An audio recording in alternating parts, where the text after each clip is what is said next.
Welcome back to the channel and welcome back to another edition of the Spurs Chat podcast, in where this edition we will be talking about Tottenham's 2-2 draw away at Brentford. Of course, we were 2-0 down in the game and Harry Kane and Pierre-Emile Hojbjerg have rescued a point in the Premier League for Spurs. In this episode, I've got three very special guests to talk about today's game. But if you are watching this on YouTube and you don't subscribe to the channel as yet, please do hit that subscribe button, like, share and comment below. And if you're watching the live stream, then please do get involved. Give us your comments and I'll put as many on screen as possible during the stream.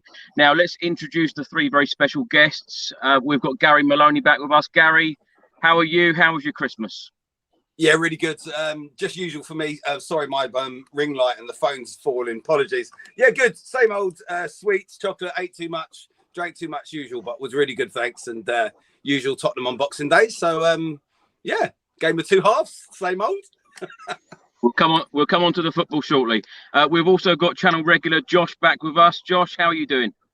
Yeah, I'm all right. Yeah, nice Christmas, nice relax, lots of food yesterday.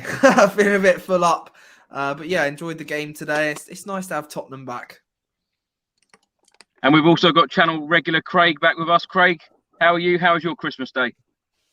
Yeah, very nice, very nice. And then Tottenham come along to stress you out on Boxing Day. So yeah, let's get into it. It's always the way. Wouldn't have it any other way, would we? Let's get straight into it. Craig, let's start the show with you. Now, of course, Tottenham have just rescued a point. Second half Tottenham, nothing seems to change, certainly this season. We were 2-0 down. It was frustrating. It was a frustrating watch, certainly in that first half. But we come back, we rescued a point. Your thoughts on today's game? Yeah, I think that's, you've hit the nail on the head there. Rescued a point. And that's how it seems to be almost every game. All right, we've come back a lot this season to win games. But it just seems a slog. It's a tough watch. Every first half is the same, and I don't get it. I don't, they can't plan to play like that. Surely, it's just so disappointing to not, start fast like we used to. It's just so frustrating, and we're going to get. We nearly got found out today. All right, we could have nicked it at the end there, but we can't keep starting games so slowly and keep coming back in the second half. It can't be good for the players, But yeah, there's a lot to discuss about today's game. But overall, I wouldn't say we were lucky to get the draw, but because Brentford kind of not collapsed in the second half, and definitely let us back into it. And we don't, we did play better, no doubt, in the second half, but. A lot to discuss on the final points. There's a few points about players that I don't think performed particularly well today that I'm sure come up later. But overall, draw, could you say it was a fair result? Probably. I agree. I think 2-2 is a fair result. Gary, let's come to you. Let's get your thoughts on today's game.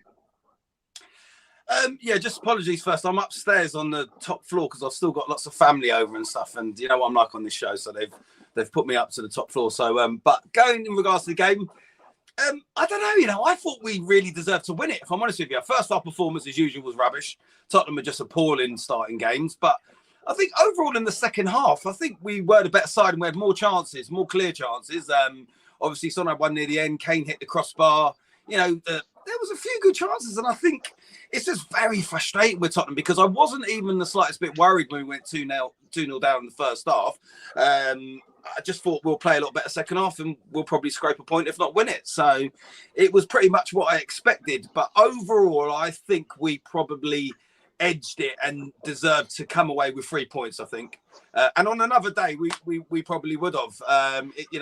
We'll get onto all the points, but any other time that goes in the net from the crossbar, it's a stonewall penalty. I don't know why it wasn't given, I'll be honest with you, but we know what VAR's like in Premier League, World Cup. Some of the decisions are just horrendous. I mean, it's one of them ones with that, because if the ref gives it, VAR don't go against him, but why he didn't go over to the monitor or VAR didn't say go to the monitor, it's just very confusing. So overall, I think because we were 2 down, coming back to 2 was great. We got a point, we're away from home. They're the positives, but the negatives, I think we had enough and should have won it, if I'm honest with you. Yeah, so. But pleased, I'm fairly pleased. Who do you agree with, Josh? Do you think we should have won it, or do you think a draw was a fair result in the end? Oh, I kind of feel both ways. Like I thought we started so poorly, which I kind of agree with everyone. I thought that first half was shambolic, really. I mean, it was so frustrating to watch, and it would kind of just put you right down. It was like, oh, here we go again.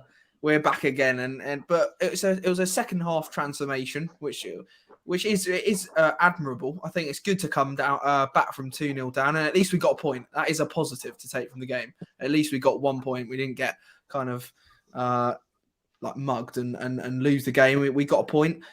First half though, I thought the first thing that kind of comes to mind, not making an excuse, but I thought the pitch was an absolute shambles. It looked like a plowed field. Yeah, it was.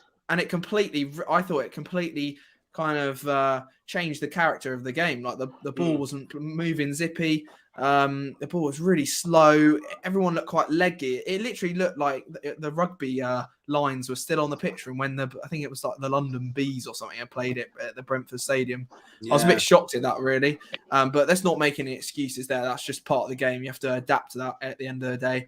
I thought first off, we should have just come out and just gone straight at them. I think that's one thing that we just always kind of never do that we used to do as a club. We always it's just this negativity, this kind of going 5 at the back, starting slowly and then going like 2-0 down. And it's obviously happened. I think I saw online, it was like 9 games in a row we've conceded like a goal. And it's just we need to get going fast, attack the side and just get out there and actually start pressing high, trying to just like, it just looks like we're struggling in the first half every single game, which is, that needs to change. That is something that really does need to change. And I was a bit shocked because after a World Cup, after a few months of rest, you might think, oh, Conte's had quite a long time to work with these players. There might have been a change, but it's just old Dr. Tottenham's back, isn't it? So hopefully in the next couple of weeks, we can crack that. Because that does need to change. Because you can't play like that against teams like Man City, Arsenal, West Ham, these teams that are coming up in our next fixtures. You're not going to be able to do that. You're just not going to come back from it. We'll be lucky to get a draw from those games. So we've got to sort that out. But yeah, I'm happy with the point. Look, it was a difficult game, and at least we've got a point from it. What is it, Josh, about starting games? What is the issue, in your opinion? I honestly feel, I know it's Conte's kind of philosophy, but the fact that we're going 5 at the back against a side like Brentford, it feels like we're in shackles. Do you know what I mean? It feels like we're kind of harming ourselves. We need to get out there, go 4 at the back. We need an extra man in midfield, go 4-3-3, and just go at a side and with all of our attacking talent, which is what we've talked about a lot on this channel. I mean, I thought the front 3 today, I thought Kane had a all right game. I thought Kulusevski looked back to himself. Son was a bit quiet, but with those 3 and 3 in behind them, if we play 4-3-3, we could really get at the side. Whereas when we're playing 5 at the back with 2 in midfield, I just think we always get dominated in midfield and we kind of just get swarmed in the first half of games. We get suffocated. That's what it feels like. It always feels like if we're at home, we look like the away side in the first half. And even today, we just looked like we were just getting suffocated. We look like a weak away side. When we're Tottenham Hotspur, we're a top 4 side. We're in the knockouts of the Champions League. We should be dominating Brentford. And we just struggled in that first half. Let's talk about the starting 11, because, of course, Conte made a number of changes today. Forster in goal, making his Premier League debut for Tottenham Hotspur. The back 3 of Tanganga, Dier and Lenglet. The wing backs, Perisic and Doherty. In midfield, Basuma and Hojbjerg. And then the forward 3 of Kulusevski, Kane and Son. Substitutes today, Lloris, Skip, Sanchez, Brian Hill, Emerson Royale, Sessegnon, Sarr, Ben Davis and White. Craig, let's come to you. Any surprises there for you? I wouldn't say surprises. Not Tanganga? Well, like I said, I heard, you read bits and pieces. I wasn't surprised to see Tanganga in the lineup. I'm not saying he performed at all well. I wasn't surprised to see him in it. And worry on the subject, he had a poor game in my opinion. I thought he was at fault for, or certainly one of the players that was at fault for the first goal. Just didn't have a very good game. Tanganga's got it in him to be a good player. You know, his debut against Liverpool, I thought we was all blown away by his performance, but he doesn't seem to have pushed on from that. And he just does seem to give away a fair few stupid fouls in different places as well that I find annoying. For me, I think he needs a loan move away. And, you know, if they can't get any money for him, if somebody comes in to buy him, then I think it's probably time for him to move on. That's not just because of today's performance, but I just think overall, I think he could do with a move and get regular football, because he did look off it today. Forster in goal. Well, it's funny to see Lloris on the bench. I thought if he's good enough to be on the bench, he's probably good enough to start. I don't get that with a goalkeeper. I really don't get the thinking behind that. I thought Forster was okay. I don't think he could have done much, certainly about the first goal. He does make me nervous. He seems to jump a bit too late for crosses and that, but I guess when you're 6'7" or whatever he is, you don't need to jump much. But yeah, I'd have preferred to see Hugh go in goal, because it's not just about the shot stopping. I think Fraser Forster a very good shot stopper. He's about everything else. And although Lloris's distribution with his feet is not perhaps what it should be, I just feel a bit better with Lloris in goal. But apart from that, the team kind of picked itself today, I thought. Gary, what did you make of the starting 11 when you saw that an hour before kickoff? Yeah, so touching on what Craig says, I wasn't really surprised about it. We knew Romero wasn't going to play, obviously, and stuff. I think a lot of people have said, oh, you know, why Tanganga over Sanchez? And I think when Sanchez came on, he actually played quite well. But as you know, it's a difficult one, because also Craig mentioned his debut against Liverpool. I think the game after that, or one or two games after that, against Middlesbrough at home, I was at that. And he had an amazing game. I think he got man of the match in it, and he was brilliant. But he's a shadow of what he was. I don't know what to say about him. He's just, you know, he had an awful game today, but not just today. He's not been good generally for Tottenham when he has played. A lot of them sort of 50-50 tackles he's missing. And it almost happened again today at Brentford, like how he lost his head that time with Zaha. He just seems to have a bit of a short temper, which is unusual, because when I watched him in the documentary, he didn't come across like that at all. But when he plays as a player, he seems he has quite a bit of a short fuse. So a bit worried about that. I will say, though, with Forster, unlike Craig, I was happy enough to see Forster, because I'm getting a little bit frustrated with Lloris of late. And I will say another thing. I mean, you'd like to think Lloris would have done the same thing. But what I did like about Forster was when he pulled out of that, where the Brentford player dived and cheated to get a penalty, and he brought his hands back, and really, I thought that was amazing by him, because if there's any chance that he goes anywhere near that player, makes an attempt for that ball, it's a penalty. And we know it's a dive, but we know it's going to be given. Would Lloris have done exactly the same as Forster there? We'll never know. But for that, I was happy with Forster for that alone. I think either goal, I don't think he could have done much. The first was the deflection. Did it come off Lenglet or something? So there's not really much he could have really done with that. So I think he had an alright game. He didn't actually have a lot to do, if I'm honest with you. But I think the main part for Forster today, for me, was not committing himself when that Brentford player dived. That, for me, I was happy with. Apart from that, I wasn't surprised with the team. You know, I'm sure we'll talk about Eric Dier. Eric Dier's Eric Dier. And what can you say? You know, it is what it is. You can't put all the blame on him, because you have to say, look, from there, you can regroup as a corner and you should be defending it. But, I mean, it's just horrendous. I mean, it's laughable, really, isn't it? But a minute before that, you know, we should have had a penalty anyway. So it's just one of them days, isn't it? Look, at the end of the day, I think to get away with it with a point and actually even winning it, I think is good. But, yeah, just some frustrating things in that game. You know what, as a Spurs fan, when every Dier hits that ball and it goes to a corner, you know they're going to score from it, didn't you? Because I did. I thought they're scoring. You just know. You know it's going to happen, don't you? I think every Spurs fan up and down the country is looking at that and thinking, here we go. Second goal incoming. It's just, you just have to laugh. But like what Josh said, you've got to give the players some what's the word? Because they did come out in that second half, and there's two ways, isn't it? And we're going to go around in circles with it. You know, don't go too down in the first place, but great character coming back. But it's 6 and 1, half a dozen of the other. You know, great second half, good character. You know, unlucky not to leave there with all 3 points, but why should you go 2 down in the first place? I'm laughing because you know what? I was saying, it was chatting to everyone before, Chris, and it's like, we're just going around in circles with Tottenham, aren't we? And it's so frustrating. I mean, the only good thing about today is we haven't lost. But if we had lost, it would have been how much worse would have that Eric Dier mistake have been and everything else. You know what I mean? You know, we wasn't full strength. So, I think Romero is a massive miss. So you have to think about Romero not being in there. But again, I don't particularly think Brentford were that great. I don't think Ivan Toney deserved man of the match, but maybe because it's at Brentford's ground and everything surrounding him, he got man of the match. But I didn't think Ivan Toney was that good, to be honest with you. But, just my opinion. Derry, thing for me is we've lost, looks like we're going to lose 2 points on Newcastle. You can't keep dropping points. Up at the moment. They were 2 when I come in to do this. They're 3-0 up.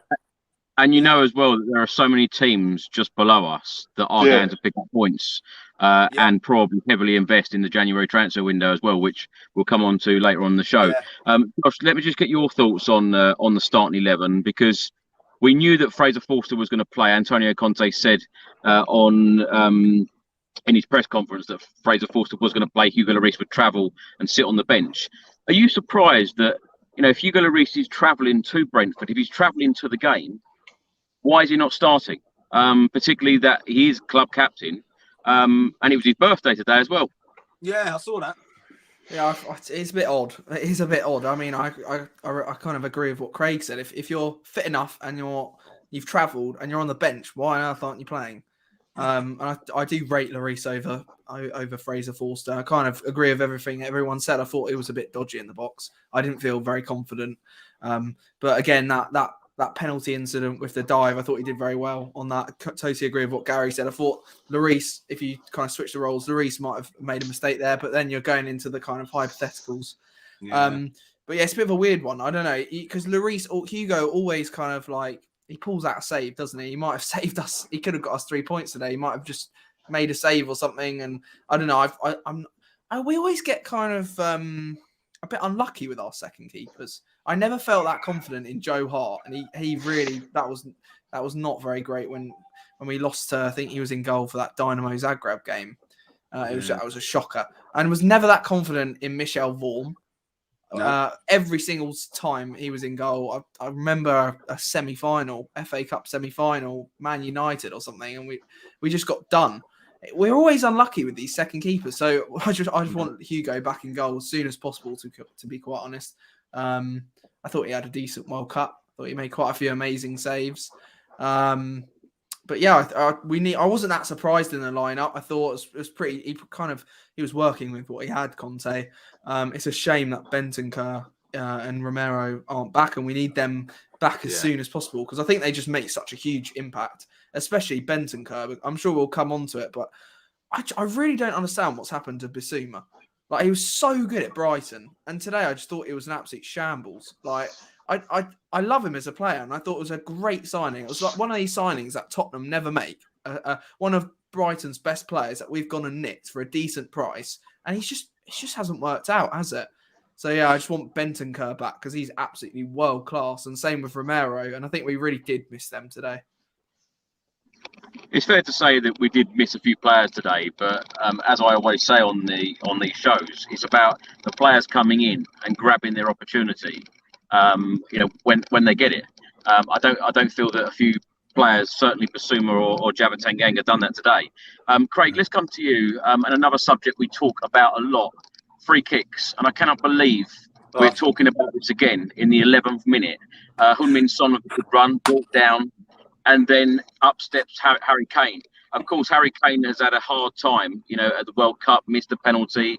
He's had a lot of flack from, a lot of non-Tottenham Hotspur fans.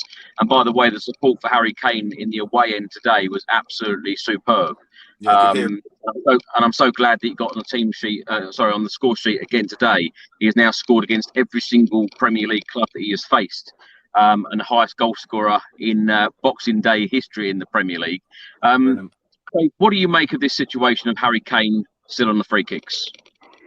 I think today it was a case of two things. It was a case of Kane being captain for the day and pulling rank and saying, I'm having it. But the most important one for me was he wanted to banish the demons of the World Cup as quickly as he could, and he saw an opportunity with a free kick in a good position, and he wanted to bury it and get his goal. what I will say for him, and you wouldn't have had the benefit of this, Chris, is if it had cleared the wall, I think it would have gone in because it was arrowing right to the corner. But of course, it didn't clear the wall, so it was a bad free kick. It is for me. I want to see Sonny on free kicks. He was on the pitch. There's no reason Sonny couldn't have taken it. So it's a mystery, and I still haven't got an answer for you, Chris. Other than today, I think those were the reasons. But overall, they obviously still haven't addressed this, and I can only assume that Harry Kane's banging them in training when they're practicing, because that can be the only thing, can't it? Why would you have somebody on free kicks that clearly can't take a free kick very well? I don't quite understand it, but that's the bottom line, isn't it? But coming on to Harry, staying with him rather, I'm so glad he got on the score sheet. Brilliant header. I know we'll talk about it later, but really good to see him on. Hopefully that's gone some way to give him a bit of confidence, because he didn't get much service again today, did he? Let's face it. I think he had at one point he only had 9 touches during that first half. So but I don't want to really see him on free kicks. As good as he is, and as much as I love him, get somebody else on the free kicks, please. Craig, let's stay with you, because just a couple of minutes later, Brentford did go 1-0 up. Shot came in, looked like it was actually going wide. Got a deflection, Fraser Forster got a hand to it. And then, of course, it was tapped in. 1-0 Brentford. What did you make of that goal? Sloppy defending. As I said before, I think Tanganga didn't cover himself in glory earlier in the move. I thought he was in the wrong position. Lenglet tried to block the shot. And just, Forster was wrong-footed. I thought he did well to get a hand to it, or whatever it was he got on it, but he couldn't do much with it. But overall, it was just bad defending by Tottenham. You can't deny that. And the guy at the back was free. Nobody was marking him. I don't know if that was Lenglet's man or should have been Perisic. I don't know. But overall, as a team, you defend as a team, and defending was shocking for that goal. And I can't see Conte would have been pleased with the way we've defended that goal, to be honest with you, because it was just sloppy all round. Gary, have you got anything to add on that goal that we conceded? Just the same. It was just typical Tottenham first half defending. It was appalling. He had so much time. You know what I mean? Like, literally, I'm sure you're all like me. You're sitting there, you're watching it. Like, I was watching it on the telly, weren't there, like you today, Chris? But you're watching it and you see the men making runs, and you're seeing how much space he's got. And you're thinking to yourself, is anyone going to pick him up? And he's got enough time to take it down. I mean, admittedly, all right, it was deflected and stuff anyway, but way too much time. Way too much time. But look, Brentford are no walkover. They're not an easy side. I know a lot of Tottenham fans are quite quick to say, we should be going to Brentford ground and turn them over. But let's not forget, mate, they went Stamford Bridge and absolutely hammered them. They've beaten Man City. They're not an easy side at the end of the day, but there's just no excuses for defending like that. It was absolutely appalling, to just cut open our defence with one simple cross-ball pass, and the amount of room, it's just ridiculous. I'm looking at it on the TV and I'm screaming, thinking, is anyone going to pick him up? And like you, Craig, I don't know who was meant to have him. Do you know, Josh, you should be marking him there? No, I thought it was Sunday League defending. It just looked like that. Honestly, it was Sunday League defending. It was poor. It shocked me a bit. I kind of just sat there and was like, what? I was quite shocked. It was bad. You sat there and just thought, what is going on? Yeah. Are you surprised though, Josh? In particular, that Conte has had a lot of time to work with a number of these players. Yeah, I was surprised, but I was actually really disappointed with that, because I just thought it's all right when you concede a goal that's really well worked, but I just thought that was so poor to concede.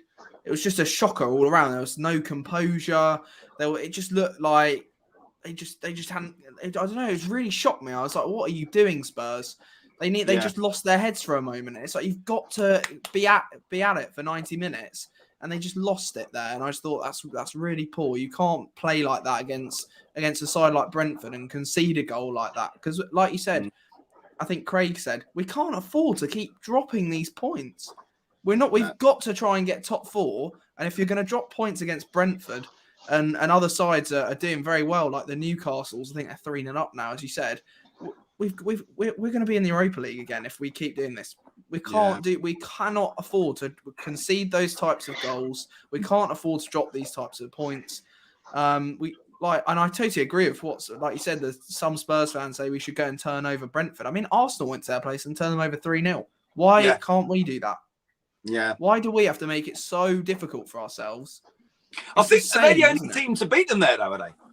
I'm not sure. I think they got a result at Man City as well, didn't they? Brentford. They're quite. They're a tough nut to crack, but we are Spurs, and we've got a lot of great players in that team. And I think looking at the kind of individual talent that we've got in our side, we should be beating Brentford. Yeah. Well, it took us 25 minutes to get our first shot on goal. It came through Heung-min Son. And then a minute later, Kulusevski beating his man, cutting in, shooting, comfortable for the goalkeeper. And then 4 minutes later, Heung-min Son with a shot on target, goalkeeper down low, gathers. Josh, let's stay with you. What did you make of Heung-min Son's performance today? I thought it was a bit muted. I thought he couldn't get hold of the ball and he kept scuffing the ball. I felt he had a few shots, didn't he? And every single time it was low. It was like he never got under the ball and whacked it top corner, a bit like he did. I think it was against Leicester at home where he got that hat trick.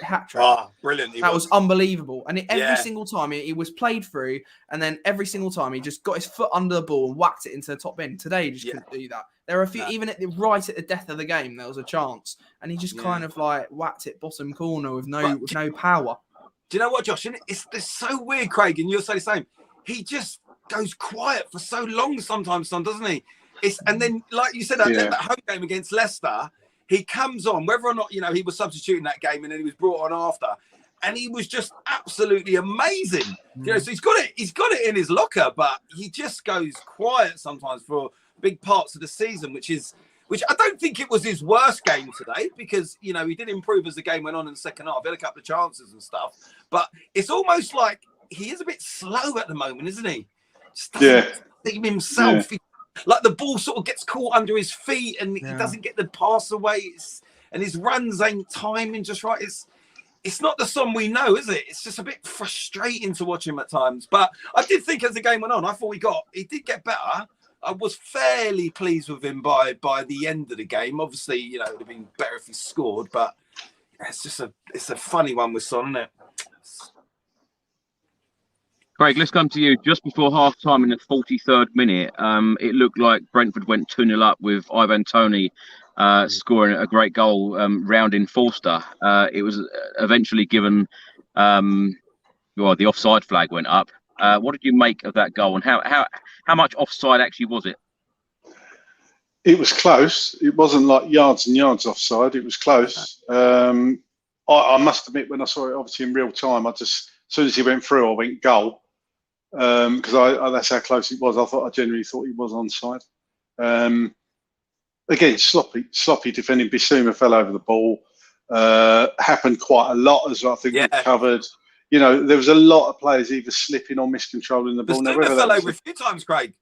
Yeah, whether that was our players, miscontrolling, I don't know, the pitch, you could say, but it was the same for both teams, so you can't really use that as an excuse. And these are professional footballers. They get to play on carpets each week, but you should be able to play on a pitch that's in slightly worse condition and not use that as an excuse. So, again, sloppy from us. We kind of gifted them that opportunity that thankfully didn't result in a goal.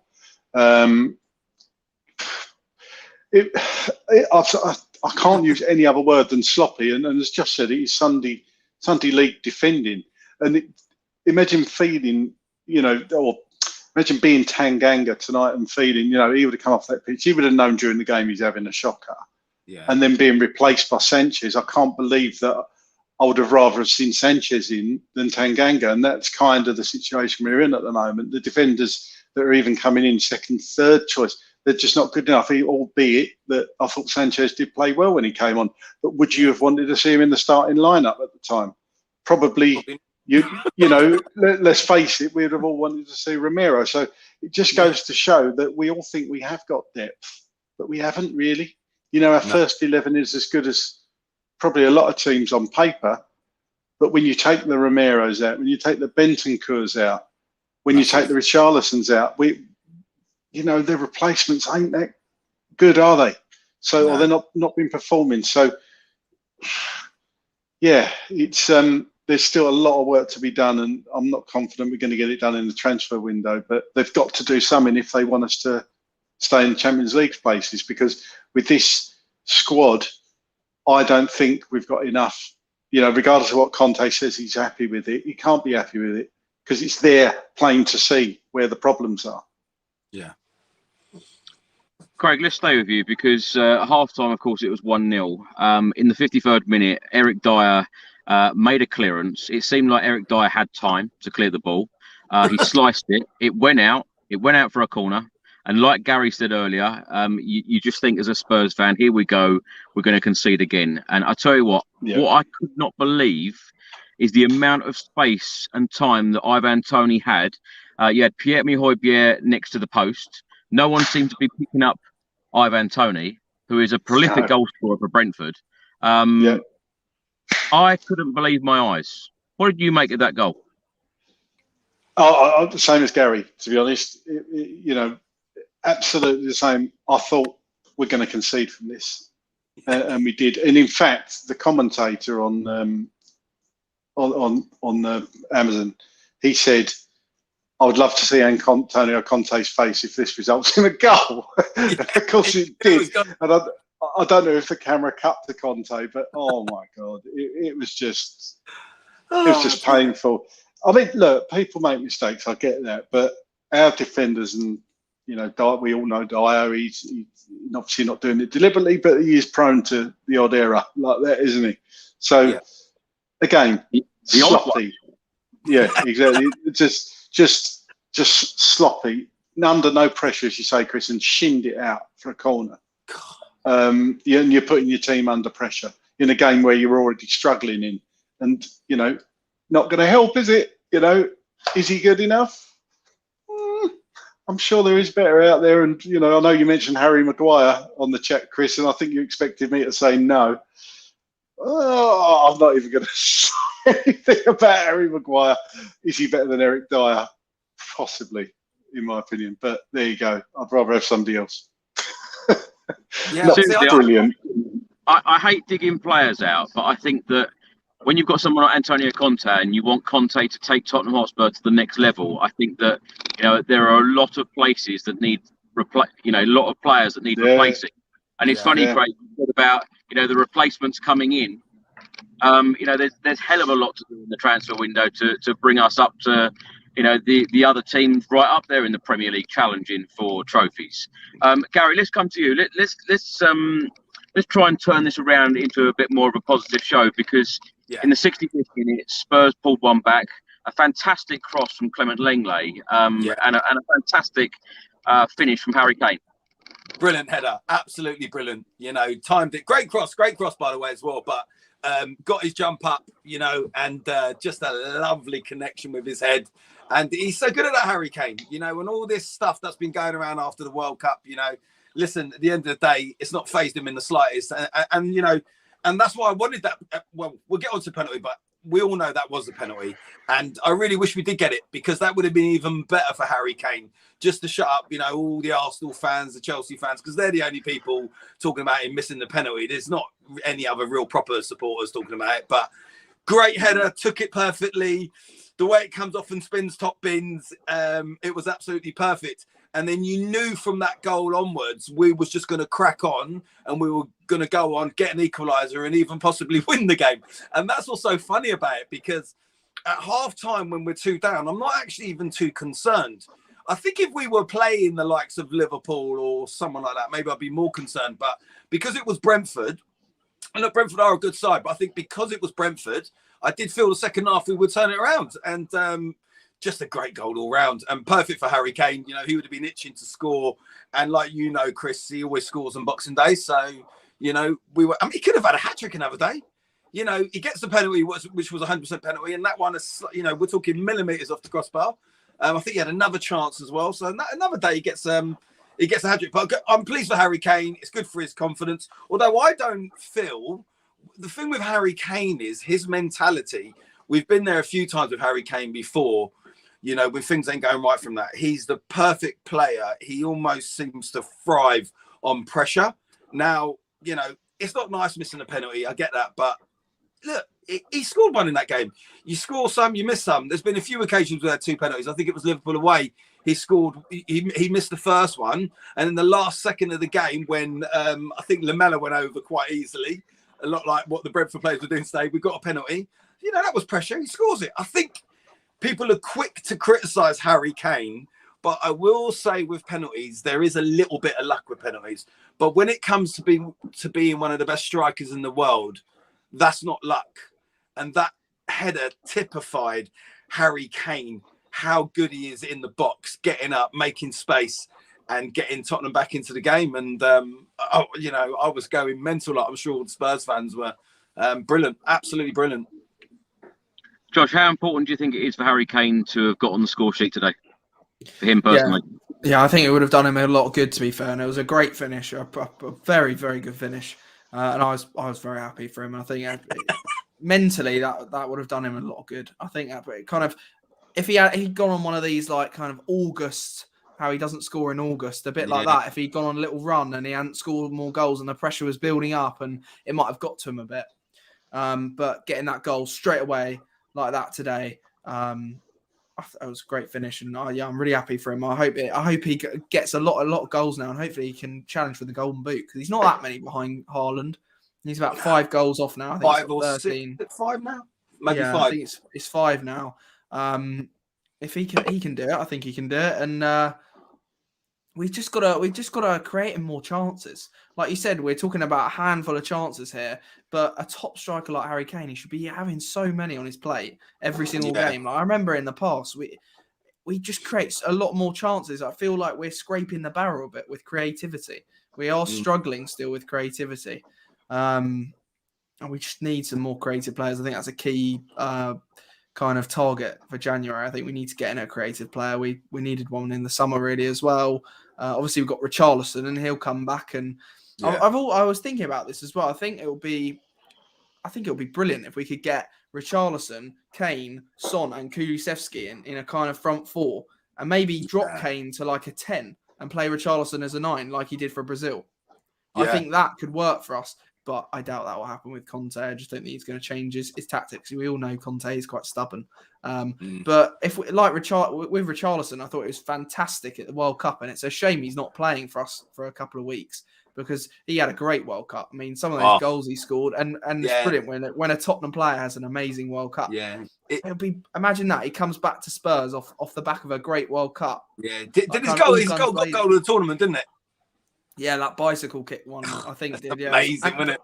But that wasn't even the best one. He had a few more. Whereas the one where he kicked the ball up about 3-4 times, and that is brilliant, unbelievable. But imagine that, having Kane creating for Richarlison, who's then finishing off chances with Son and Kulu on the wings. I mean, we'll be flying then. But I just don't think that's going to happen. I doubt that will happen. It's a bit like a couple of years ago. I remember when everyone was like, start Giovanni Lo Celso and Ndombele. We went to Norwich and then like lost the game or something, or drew the game when them two started. So yeah, but we'll have to see. But yeah, good for Harry Kane. And obviously that goal, I think I kind of felt a bit more like Gary said. I was quite confident. I thought we're going to go on to get an equaliser and maybe even a winner. I was quite confident at that point, but yeah, it's a shame we didn't win the game, to be fair, because we did have quite a few chances in the second half. Yeah. Can I ask you? It's probably obvious, but if Spurs did have a penalty today, would Harry Kane would have taken it? Oh yeah. Oh God, yeah. I mean, I'm convinced either. I think we'll get a penalty against Villa, but I thought we'd get one in this game. We're definitely going to get a penalty against Villa, and Kane will step straight up and he'll score it. And and I think, like, just touching on what Josh said, Chris, I think it was important that he did score today as well, because you know what the press are like and the media with Harry Kane. And like Josh said, if he would have done in August and he'd have gone 3, 4, 5, 6 games, then they start saying stuff about Harry Kane lost it, or the World Cup, or he's not himself, he's lost it, and everything else. So very important. He's got that goal now. But I'm telling you, I'm certain we're getting a penalty against Villa, and he'll smash it in, and people can moan and say, why didn't you do it in the World Cup? Well, he's doing it for Tottenham. Like I said to a lot of Arsenal fans, Chris, just quickly, when they were complaining about Harry Kane in the World Cup, I said he had a very, very important penalty, which was against Arsenal at the Tottenham Stadium, and he scored that, so I was happy. Because that was a pressure penalty, mate, and him getting that, for them to not get top 4 on our ground and us to pick them at the post, I'll take that over him missing for England, mate. So happy days. Craig, let's come to you now. Pierre-Emile Hojbjerg chipped in with another very important goal today, our equaliser.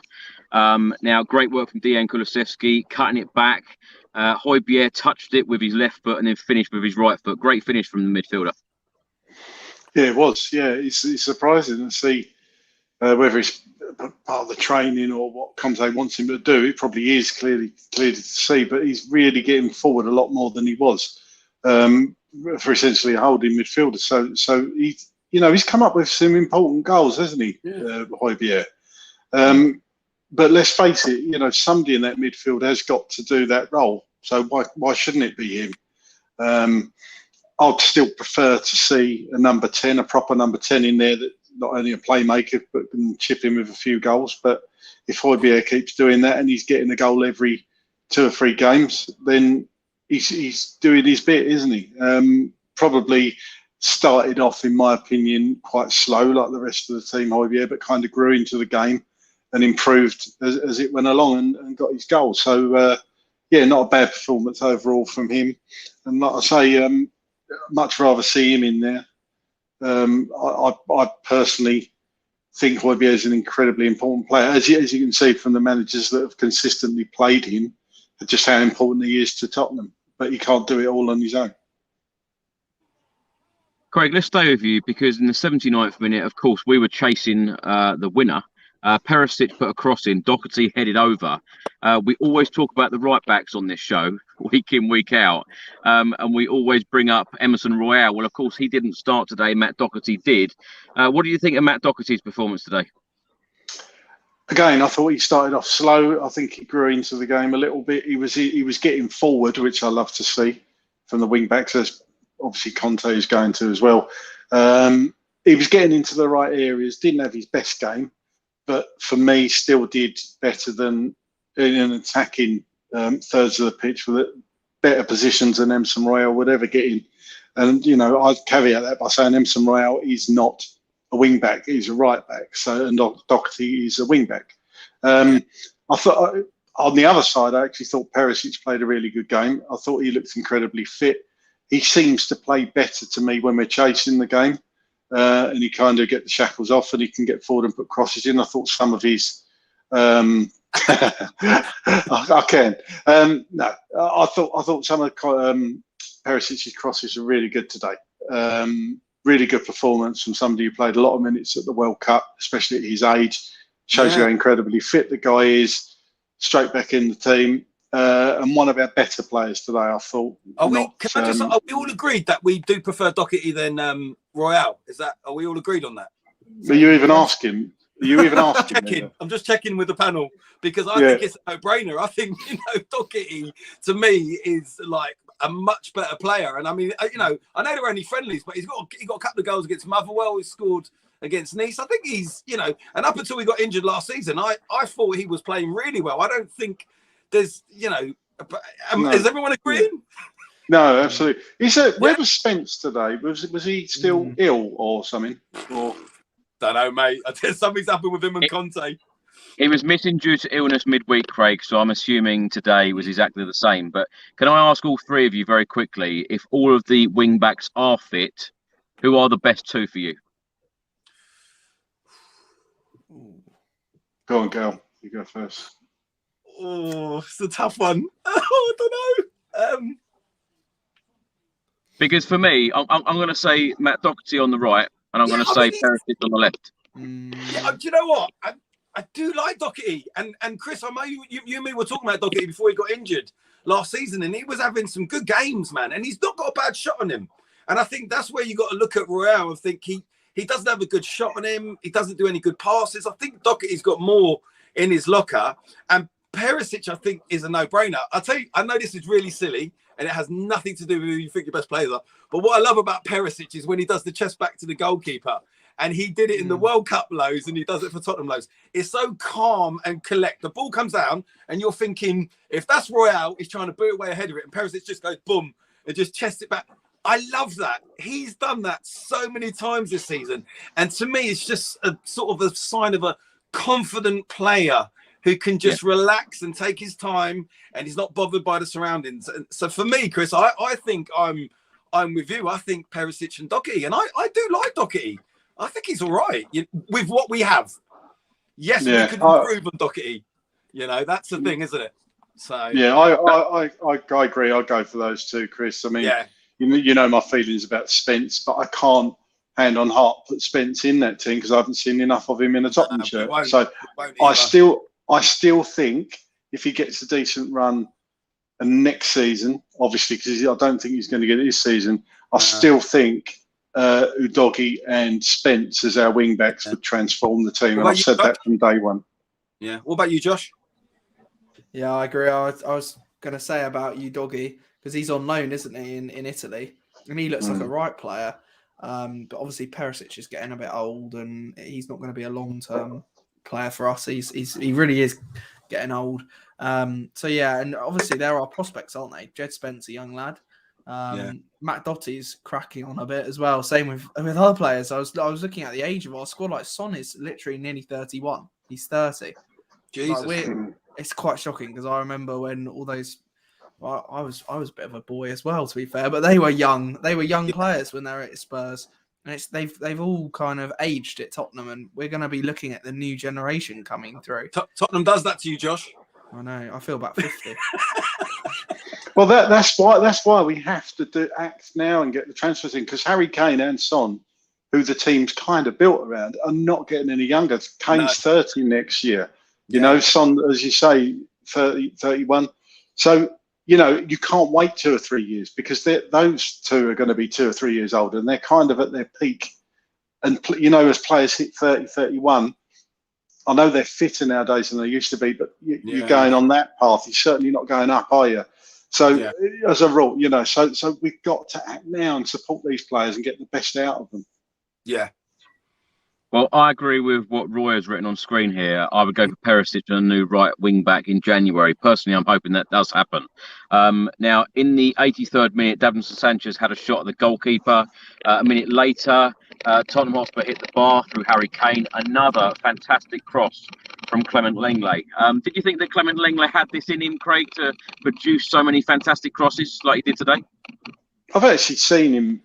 He's got a pretty sweet left foot, so it doesn't surprise me that he's been putting in those crosses. I didn't know much about the guy before he came to Spurs, to be honest with you, but he has got a sweet left foot, and he obviously, I've seen him play through balls, so he's obviously got a bit of a cultured, foot about him. He's not just like a lump it up the pitch kind of guy. So he didn't surprise me at all. But I have to say, it's great to see the centre backs getting forward. I love to see that, and I think that formation allows for that. So, yeah, but he didn't go to the World Cup, Lenglet, did he? So he was at Hotspur away. So he would have had plenty of time to work on bits and pieces with Conte. So there's obviously something they've been working on in getting the right and left centre backs forward and supporting the attack. So yeah, I think he had a reasonable game, Lenglet. Don't think he set the world alight, but he obviously played a big part in the goal and getting us back into the game. So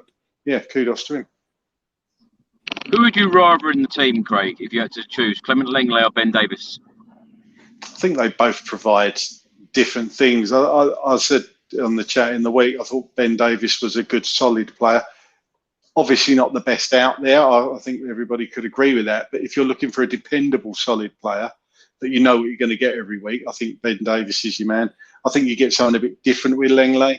I think you could argue perhaps he's not as good a defender as Davies, but what he gives you going forward and what he produced today, it's kind of a bit of a trade-off. So for me, I personally don't think there's that much between them, Chris, to be honest with you. And I would, if I was the manager, I'd be looking at certain games, certain teams you're playing against, and perhaps that's what he does do, to see which player would fit best for that role. Horses for courses, if you like, which we've said many times before. So yeah, for me, there's probably not much between them.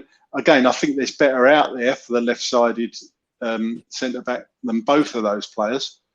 But, if you're comparing like for like, I don't think there's much between them. Gary, let's come to you. I've got to mention this because, of course, we were without Christian Romero today. Of course, he won the World Cup. Many congratulations to him. What's your take on the Christian Romero situation? Should he have flown back straight away and been in this Tottenham Hotspur squad available for Conte for this game, knowing it's an important game to keep Tottenham Hotspur in the top four? Or is it right that Christian Romero has been given this time to celebrate the World Cup win and then come back, hopefully, for the New Year's game against Aston Villa? No, I don't give a monkeys. It was Argentina. I couldn't care less. Get your ass back and play for Tottenham. Because I think if we had Romero in there today and Bentancur, I think that's the difference of us winning and drawing that game today. Even Romero to that extent, I think if Romero's in that team, I think we probably get a win because he's a massive loss, And listen, I was chuffed for Romero. He makes me laugh in the World Cup. Some of them challenges he was flying in, how he didn't get sent off. I mean, he's a bit of a liability, but you cannot knock him for effort. He's unbelievable. And I think, especially with a Brentford team like that, who are at home with their fans and they've kind of, got their wings under themselves and they're going for it in the first half. I think someone like Romero will just quieten them straight down. I mean, they're not going to have a chance with him, mate. The way Tanganga got twisted left, right and centre is just embarrassing. This doesn't happen to Romero. It does not happen to Romero. And whether you love him or hate him, I think the majority of Tottenham fans love him, but they love him with a nervous worry. That's how I am with him. I think he's a great player. And I think, he's a big reason why they won the World Cup because he was amazing for Argentina. But you've won it. Get your ass back and play for Tottenham because that's your bread and butter at the end of the day. And we're trying to stay in the top four. We're still in Champions League. And every game, as we always say, is a massive game. So for me, brilliantly won World Cup, really plays for him, but get your ass back and play for Tottenham, and we probably would have won today. But yeah, I mean, it's funny because I didn't even think about Bentancur until Josh mentioned him. But you take out Romero and Bentancur, and it's like a different team. You put them in, and it's a different team. You see what I mean? So you have to think about that today. I know it's frustrating going 2 down, but we was a little bit light. So yeah, so for me he plays today and we win. Can I ask you the same question, Josh? Do you agree with Gary? Yeah, it's a sticky one. I actually think that Romero is in London as well. I saw on his social media that he's actually in London with his wife and his son, I think. So that's a bit of an odd one. I understand that he's just won the World Cup. Like, of course, he's going to want to celebrate. He's going to want to kind of not rush that experience, especially as he's quite a young player, Romero. He's not on a kind of experienced lad. It's a huge achievement to win the World Cup, and I'm glad he's done it. But I think it's time for him to kind of crack down and come back to the club that actually pays his salary.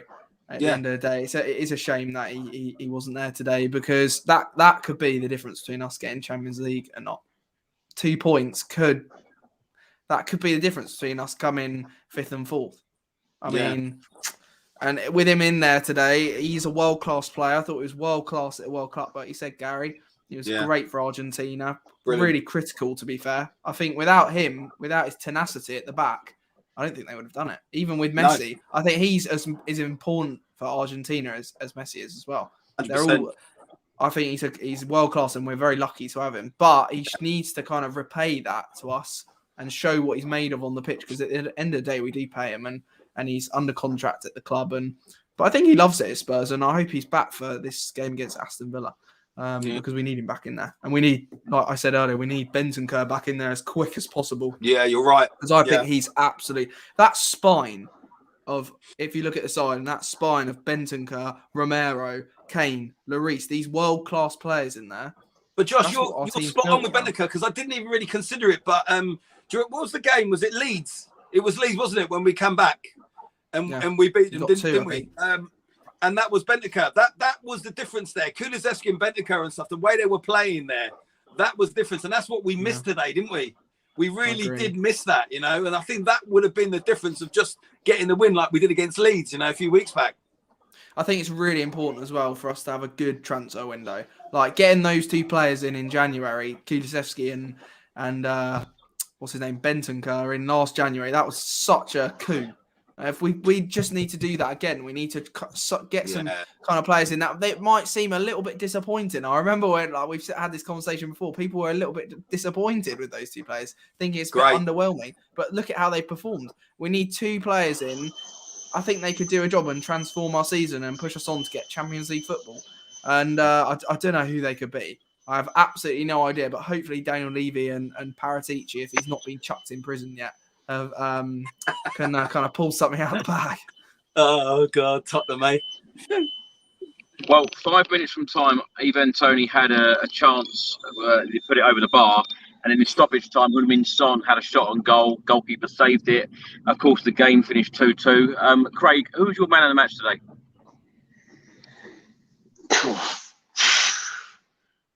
From Tottenham, you're talking about, or overall?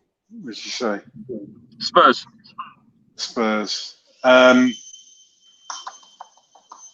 That's a tough question. I would personally say Hojbjerg. Personally, none of them performed brilliantly, but I thought he grew into the game, as I said before. So I just thought he probably edged it and was in the right position to obviously draw us level. So I can't really think of anyone else I want to give it to. I don't know if Kulusevski. No, I don't think Kulu had his best game, to be honest. Sonny didn't. Someone put Dier. Dier. Harry did. Look, I think Harry was extremely quiet in the first half, but as a striker, you're not getting the service. What can you do? But he got his goal, so you got to give him credit for that, for just sticking with it. And it seemed like nothing phases him a lot of the time, Harry Kane. I don't know if the Brentford fans were singing anything, Chris. I couldn't hear what they were singing, but he probably got a bit of stick, I would have thought. When I was inside the stadium earlier, I did not hear the Brentford fans think anything about Harry Kane, but I have read online that they did sing "You Let the Country Down." Personally, I didn't hear it. Gary, who is your man of the match? Because I'm going to go for Harry Kane. Who are you going to go for?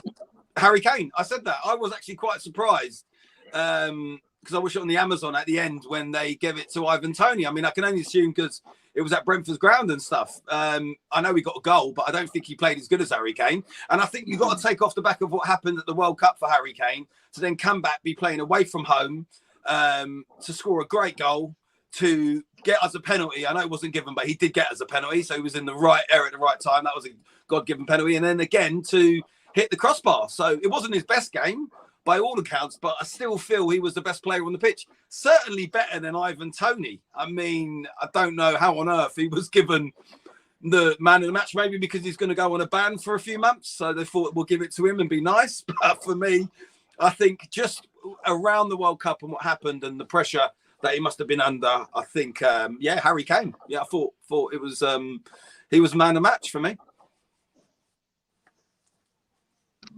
Who are you going for, Josh? I think man of the match was Hojbjerg. Bit different, but I think he was superb.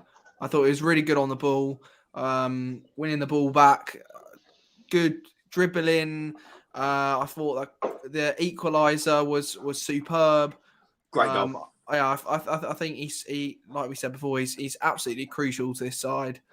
He's a big character. I thought he performed really well today. Bit quiet in the first half, but they all were. So I don't think you can really say it. I thought he stood out to me today. So yeah, I'd say Hojbjerg. But I've actually got to go, Chris. I've just been told that my Boxing Day meal with my dinner's ready. So I have to say goodbye to you there. But it's been lovely coming on, and I hope you all have a nice New Year and a lovely Christmas. You're down on the Villa game, Josh, yeah? I'm actually not. I've got tickets for a couple more games, like the Arsenal one and Man City.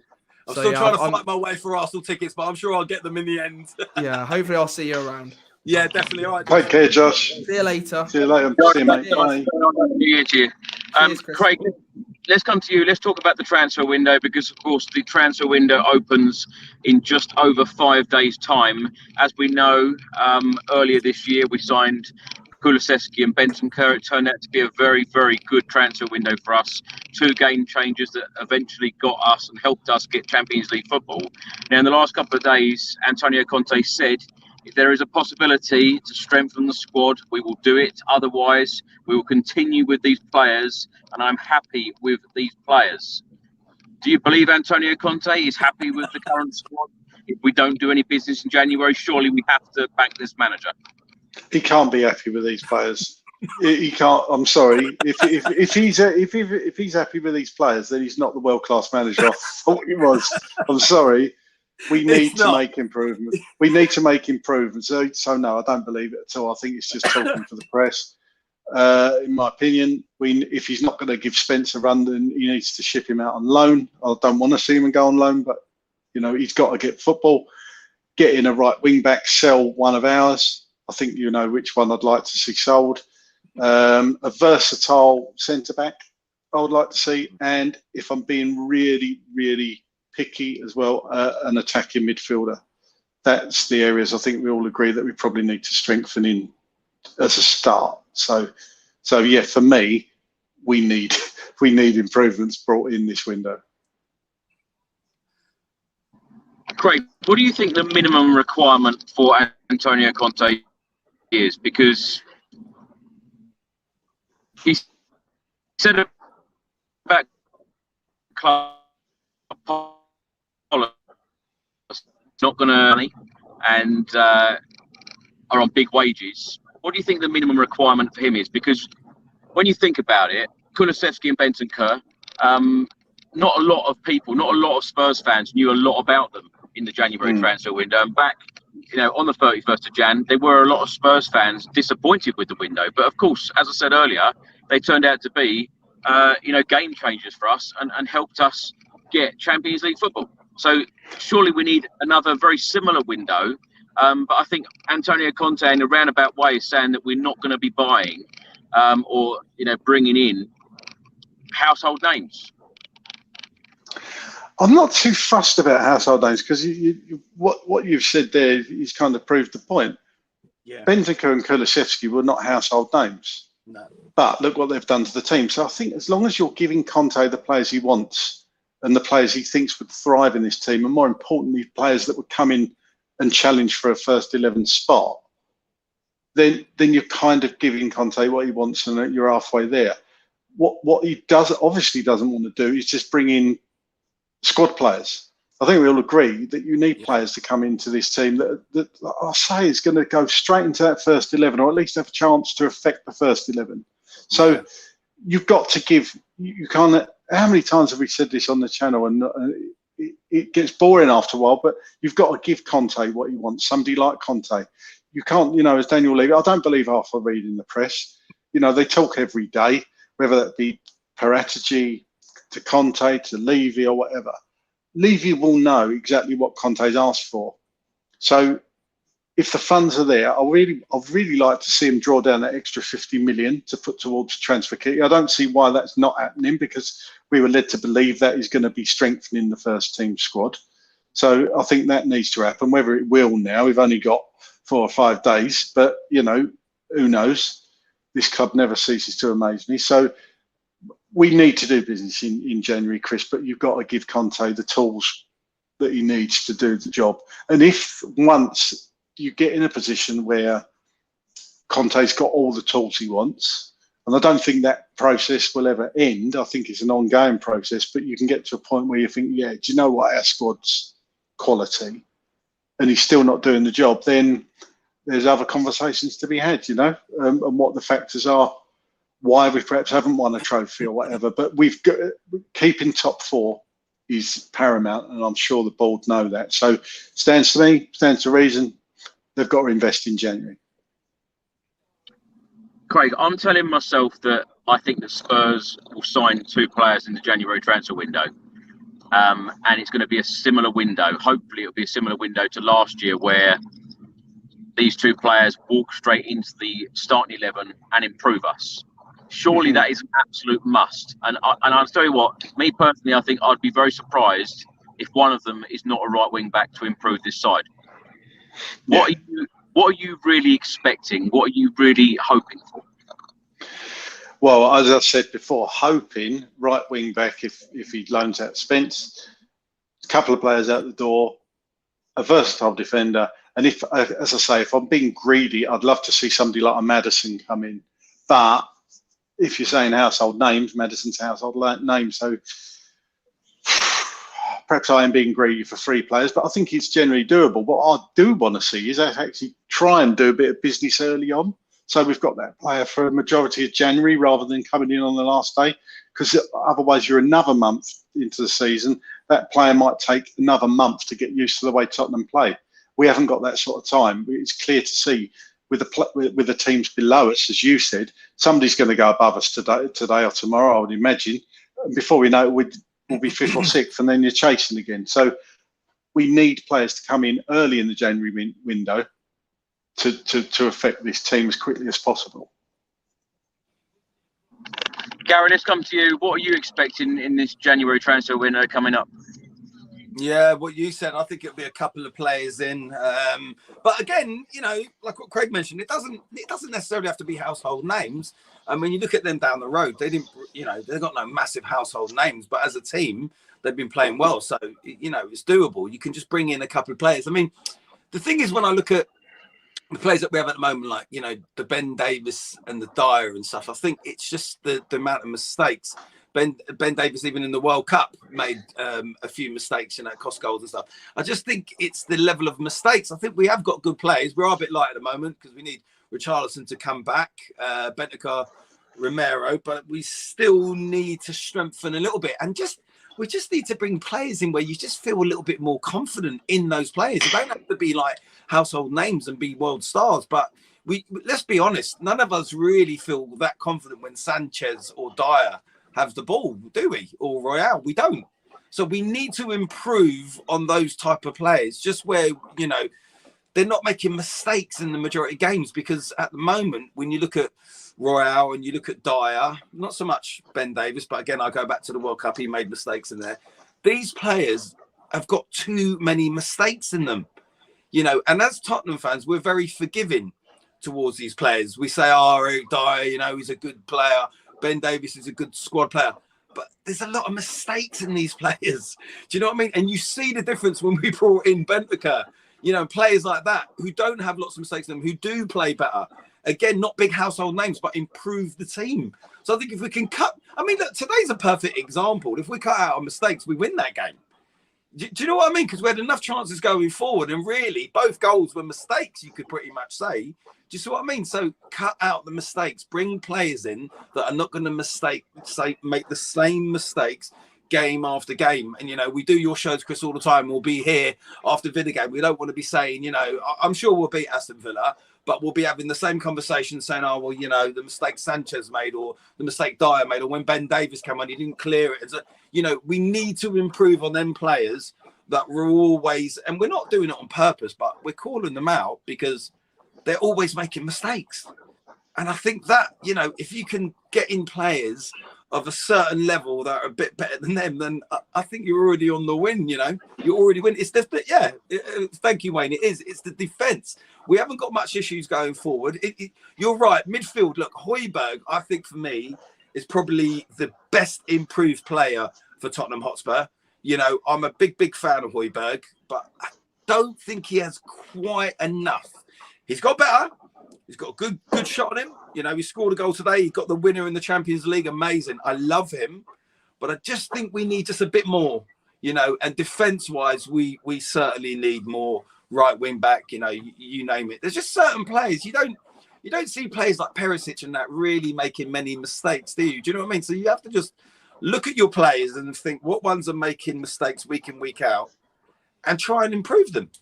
I think we'll be fine. But two in January, that's what it will be anyway. So we're not going to get any more than 2. So can I just ask you, Gary, if it was 2 signings, what 2 positions are most key for you, and what 2 positions do you think are most key for Antonio Conte? Well, I think it's going to be right wing back, isn't it? And then I agree with Craig a little bit, because I think we're a bit light in midfield. So I do think Hojbjerg is better and is getting up there forward enough, but I still think we're just missing something there. Do you know? Because you see it week in, week out, don't you? Where Kane is dropping deep. And we all said it today. How much service did he get? Not much. So I think, you know, that as well, because you've got to take into account as you're going forward, we're still in the Champions League. We're hoping to stay in that. You're still in the FA Cup. You still got the Premier League games. There's going to be rotation and there's going to be injuries. It's inevitable. It's going to happen. You know, we're already waiting for Richarlison to come back from an injury. So I think for me, you just need a creative midfielder and a right wing back. And I think that will probably, for me, would be, I mean, listen, if we could have more, I'd have more. But I think realistically with Levy, Tottenham and Conte, that's the best we can hope for. In January as well, because January is not a great window, man. It's a bit of a tough one in January, isn't it? Do you know what I mean? So I think, but yeah, for me, that would make me happy. Because I think like what Josh touched on earlier, when Richarlison comes back fit and you know, you got Richarlison, Son, Kane, Kulusevski. I mean, we've got a lot up front. Midfield, we're a bit light, and defense, too many mistakes. And I think that's it. And I think that's the difference, like what Craig said. That's the difference of us being in the top four in a secure position where we know we're going to finish in the top four and not being, you know, sunk back into 6th, 7th, 8th place. It's very easily done. And it's very, very easily done with players that you can't rely on who make mistakes, you know, because I'm not a hater against Royale or Dier, but I see it how it is. And I watch them week in, week out, and they make a lot of mistakes. It's just as simple as that, you know. So Gary, what's your thoughts on Antonio Conte? He's out of contract at Tottenham Hotspur on the 30th of June. Is it all down to the January transfer window, whether he stays at Spurs or not? No, I don't think it's just down to the January transfer window. I think it will depend on a lot more things. You know, how further we go in the Champions League, how we are in the league and stuff like that. So it's not just going to be the January transfer window, although that will play a part in it. I don't think it's just about, you know, how much money he gets from Levy, because like we all know, you don't have to spend massive amount of money to improve the team. So I think it will be a collective of things. Do I think he's going to stay? I think he will probably extend it for another year. So I am confident of that. But again, with Conte and Tottenham, you're talking about a team that sacked the manager before a cup final. So, you know, anything can happen, innit? But I'm confident it will sign for another year, and I don't think it will all rest on the January transfer window. I think it'll be a few other factors as well. So, what about you? What do you guys think? I must admit, Gary, I do feel a little bit nervous about it because obviously I do want Antonio Conte to stay. He says he's very happy at Tottenham. I want to hear Tottenham and Antonio Conte come out and say this contract has been put into place, and until then, I remain a little bit nervous about it. Do you feel the same, Craig, or are you pretty confident that Conte will be here next season? It doesn't bother me for this season. I don't think he's likely to walk out. It's clear to me that money doesn't matter to him, because if you do read reports, I'm not sure how much I believe this, but they offered him £1 million pay rise. Now, if somebody offered me £1 million pay rise, I know it's all relative, but you're going to sign on the dotted line. So for me, he wants to see that ambition that he has matched by the club. But I also think it's terribly important to Harry Kane sign a new deal. If Conte commits, I think soon after that you'll see Kane commit. And I think Kane's next contract will see him stay at Tottenham for the rest of his career. So it's incredibly important, you know, because Kane's going to probably go on injury-free till he's 35, 36, I'd imagine, especially if he's getting near Shearer's record. He's going to want to beat that. I don't see where Harry Kane goes, if I'm honest. I don't know what club he'd go to, because he's already said he don't want to go abroad. I can't see that changing with his kids getting to certain schooling age and everything. So he probably likes living in London. All his family are Spurs fans. So he wouldn't really want to uproot his family. I can't see. Perhaps I'm, you know, seeing that with rose-tinted glasses. But I think Kane will stay if Conte signs a new deal. But I'm with you, Chris. I'm a bit nervous going forward how that means. Poch seems to be, you know, pushing other deals aside, probably with one eye on coming back to Tottenham at some point. So I don't know. I don't know is the honest answer. I think we need to see how this window goes. I think that's what I said on the previous chat. We need to see how this window goes, for me anyway. And then ask me again beginning of February, and I'll hopefully give you a more solid answer. But it's a bit weird that he doesn't want to sign a contract if he believes everything is in place and he's going to be back, doesn't it? That's the only thing in the back of my mind. Why wouldn't you commit to it? Yeah, absolutely. Hoping that it's going to be a good January transfer window like the last one for Tottenham and Conte. Thank you so much to Roy Price writing this comment on screen here. Season's greetings to all Spurs fans, and I would like to thank Chris for his outstanding work and providing this channel for us. Thank you, mate. Roy, thank you so much for all of your support this year. You've been incredible, and without people like you, I couldn't produce some of these shows that we do. So thank you so much for all of your support. Lastly, Gary and Craig, just want to talk a little bit about the Aston Villa game, which of course is our next Premier League game on the 1st of January. You confident going into this one, having seen what you've seen today? Craig, let's start with you. I wouldn't say confident after what I've seen today. I don't think anybody could put their hand on their heart and say that. But I think Villa are a team we should be looking to turn over. I think we will beat them. I just hope we start a bit faster. So for me, I'm going to go for a 2-0 Spurs win against Villa. You feeling like a 2-0 winner as well, Gary? Well, I think we will win. I think it'll be a much more better game. I think we will start a bit quicker. We're at home, but we'll be the same as we always are. It won't be a great first half, but I think we will win it, and we'll win 3-1. We'll concede because we're Tottenham Hotspur, and Lloris is back in goal, and he'll, a corner will come in, and we'll be dreadful marking, and we will concede. But I think we'll comfortably win that game 3-1. We'll have a lot of possession. And we'll have a lot more chances than what we did today. And I do feel with Tottenham when we're at home, we are, we do edge it slightly. It's a difficult game today going to Brentford. You're away from home. The home fans are behind you. It's not an excuse, but I just think having the home crowd there, it'll be Harry Kane's first game back at the stadium after the World Cup. The atmosphere is going to be amazing for Harry Kane, and no doubt he'll get a penalty in that game and we'll win it 3-1. So, yeah, I'm pretty confident. Gary, what will 2023 bring for Spurs? Oh dear, what will it bring? A lot of stress, a lot of more grey hairs. Yeah? Eh? Hopefully a trophy. Well, what was it? I was watching a couple of your updates, Chris, lately, and I said to my wife, he's not mentioned trophies in a while. I said, and we've got an hour and more, 17 minutes that you've mentioned it. You've not been mentioning trophies that often. I've nearly given up, but I'm hoping that 2023 is going to be the year. At the end of the day, look, we've still got a chance in the Champions League. We've still got a chance in the FA Cup, and we're not mathematically out of the Premier League.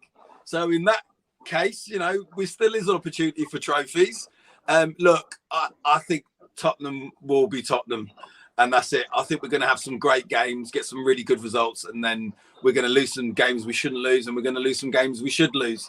And that is Tottenham. At the end of the season, are we going to have a trophy? I'd love to, whatever it may be. I'd take anything, mate. I mean, you know my feelings on the Carabao Cup. I don't think they were the same with the players and Conte, but I would have taken that. If we can't have that, then, you do it in order. I'd have the FA Cup, I'd have the Premier League, and then the top, I'd have the Champions League. But, I think first things first, you've got to confirm top 4. And I do feel we will get top 4 again. But we really do need a trophy. I mean, the amount of conversations I have on here with you, Chris, and down the gym and everywhere with everyone, it's a daily thing, isn't it? It's long overdue. So let's hope so, eh? Well, we need a good January transfer window. We need to tie Harry Kane down to a new contract. We need to sort Conte's contract out. And, of course, we need to be successful and win a trophy. Wouldn't that be great? Wouldn't that be a great 2023? Amazing. I forgot to ask you, Gary, did you get any nice Tottenham gifts for Christmas yesterday? I did. Well, I bought this for my boys. So I've got the, if you can see that, Spurs chair there. But I've got a full-on Tottenham pyjamas, Tottenham dressing gown, Tottenham slippers. I've got loads of Spurs stuff, actually. Yeah, just the usual Christmas. I get a lot of Tottenham stuff. So, yeah, I've got quite a few bits in that. And I got a draw today for Boxing Day, which wasn't the end of the world. I think overall, if you'd have said, you get a point away from home on Boxing Day, I think most of us would have taken that. I don't think that's that bad, especially looking at the game when you come out the other end of it and you think we were 2-0 down. So I think it's not been a bad Christmas to be a Tottenham fan. Let's hope Arsenal can lose tonight. I can't see it, but you never know. But that would be nice if West Ham was to turn them over. I can't see it personally, but football's a funny thing, isn't it? You just never know, do you? So. Well, Gary, thanks so much for joining us today. Go on. Is that a new T-shirt you got, Craig? No, this is last season's training top. I want to get the new black one, actually, but haven't got around to it yet. There's a grey one. There's actually only out in kids' sizes that I absolutely love. But last time I looked, they hadn't released it in adult sizes. What I will say, I didn't get one Tottenham thing for Christmas this year, which is the bog standard Tottenham official calendar for the kitchen, which I always get. But what does worry me, I do like looking on those calendars to see which players they put towards the end of the year, because those are the ones, I don't know if you've ever noticed, that the ones more likely to stay at the club and have got longer contracts. Harry Kane is January. So, and I've never seen that before in any. So I don't want to worry anyone. But it's just the first month, Harry Kane, which is very odd. But let's hope it's just me being paranoid. But Chris, have we got enough time to hear what you got Tottenham-wise for Christmas? Because you must have got a lot of stuff. I'm not even going there. You must have got absolutely loads, did you? I was going to say, I thought Craig would have got an Emerson Royale signed poster. Yeah. So I'm really disappointed. I thought one of you two would have bought me one. Knocked on his door with an Amazon parcel or something. I thought one of you two would have sent one through the post. Perhaps he's going to, with the Royal Mail strikes, perhaps I'm 2 weeks late. Yeah. Well, Gary, thanks so much for joining us this evening, and please tell everyone where they can find you on social media and what you've got coming up at the moment. Jump on my Instagram, Gary Maloney 13. I'm always on there. I'm always posting up stuff about Tottenham and everything else. I always have a chin wagon. I've got quite a lot of your followers now, Chris. They always message me before and after the show, and we have a little bit of chat and banter and stuff, which is always nice. Look, listen, we've said it a million times before. Tottenham Hotspur as a team and a club and a fan base is probably one of the best in the world. So that's one good thing about it. I know the trophies haven't been nice to us and kind to us, but you can't fault whether you go to the games or you watch them on the TV. There is a nice bond with all the fans, something that a lot of clubs don't have. So for that alone, and good and bad times with Spurs, isn't it? But yeah, find me on Instagram and obviously occasionally on your show, which, I love being on your show, Chris. So I appreciate it again, mate. It's nice to, have a little chinwag about it. I'm not in a bad mood with Tottenham. I'm pretty happy with that result today. Yes, I would have wanted all 3 points, but overall, I think it was a good second half performance. And I'm really pleased for Harry Kane. Off the back of it, I'd just like to say, I think Harry Kane had a good World Cup. And I'm pleased that he's come back from that with mentality to get straight back in and score. Because like I said earlier, if he had gone a few games and not scored, then you're going to get Sky and the media and everyone going against him, because they love to do that with Harry Kane and Tottenham. So as a Spurs fan, I'm happy. So yeah. Well, Gary, thanks so much for your time, and Craig, thanks so much for coming back. Really enjoyed having you on again, and you've been on so many times during 2022, so thank you so much again. Tell everyone where they can find you and what you're up to at the moment. No worries, mate. No worries. Always a pleasure. If you really want to follow me, don't post that much, but Dearman at Dearman9 on Twitter and Craig Dearman9 on Instagram, I think it is. Just relaxing with the family for the next week until the new year, and looking forward, hopefully, to the transfer window. But I know I'll see everybody in 2023 on one of these shows, hopefully talking about Spurs being a bit pushing further up the table, shall we say, and hopefully let's get a trophy, because oh my God, I can't. I was bearing in mind, right? I know 1991 when we last won the FA Cup. For me, I'd take the FA Cup. I'll take anything, but let's face it, FA Cup always, as me growing up in the 80s, such a special tournament, the FA Cup. Absolutely love it. I know it's not what it was, but for me, it's always got that bit of magic about it. And that game when obviously Gazza did his knee, and then we go on to win it, and the whole story surrounding that, and the semi-final beating Arsenal and everything. Very, very special year. But 31 years ago, coming up 32 years without an FA Cup. If you'd said to me then, do you know what? I'm from the future, and 32 years in the future, and Spurs still ain't won another FA Cup. I wouldn't have believed it. No, impossible. Because it is unbelievable from a side that's got such rich heritage in the FA Cup. Won it 8 times. In the 80s, we won it twice. Got the final in 87. Won it in 91. So, long overdue. Let's hope it's going to happen. But Merry Christmas to everybody. Happy New Year, and I'll see you in the new year.